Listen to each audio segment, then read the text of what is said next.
Surat municipal કોર્પોરેશનની સામાન્ય સભાનું આયોજન કરવામાં આવ્યું હતું ત્યારે સામાન્ય સભામાં વિપક્ષ દ્વારા ખાડીપુર મામલે ભાજપ પર આક્ષેપ કરવામાં આવ્યા હતા, જેને લઈ શાસક પક્ષ અને વિપક્ષ વચ્ચે ઉગ્ર બોલાચાલી થતા સામાન્ય સભામાં વાતાવરણ તંગ બન્યું હતું।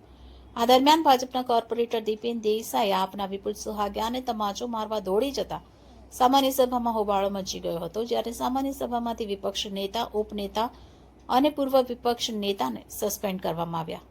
ત્યારે એસએમસીની સામાન્ય સભામાં ખાડીપુરને લઈ બબાલ થઈ હતી। વિપક્ષ નેતા, ઉપનેતા અને પૂર્વ વિપક્ષ નેતાને સસ્પેન્ડ કરવામાં આવ્યા।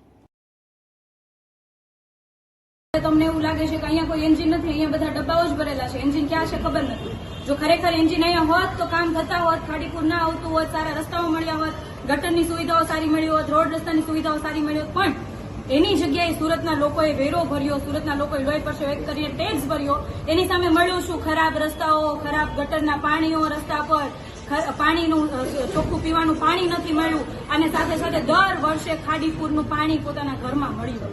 અને આ બાબતે અમે દર વર્ષે અમે વિરોધ કરીએ, છેલ્લા 4 વર્ષથી અમે કહેતા આવ્યા છે નક્કર આયોજન કરો, નક્કર આયોજન કરો, પણ અહીંયા બેઠેલા બધા ડબ્બાઓ છે અને એમનું ઉપલું એન્જિન સાંભળતું નહીં હોય, એના કારણે સતત ને સતત ખાડીપુર વારંવાર આવે છે।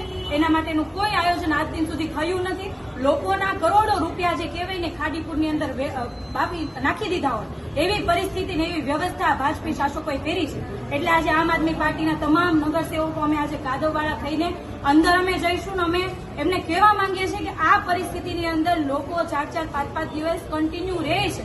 જ્યાં સુધી ગટરનું પાણી પોતાના ઘરમાં રહે છે ત્યાં સુધી આવી પરિસ્થિતિમાં રહે છે।